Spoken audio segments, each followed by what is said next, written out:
My pet thread-waisted wasp protect larvae. We go in the nursery cells. Larvae cocooned, pupating, preparing for the adult stage.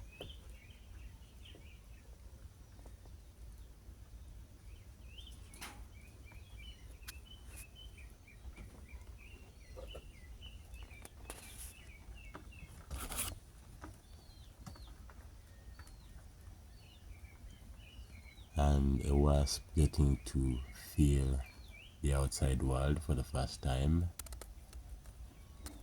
Yes, out of the wood cabin. Niceness, the bright skies, the sun. Is looking at all that, looking at the wonderful creation the Lord has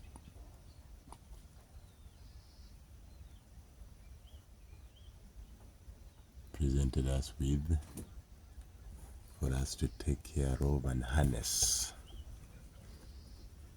Total niceness.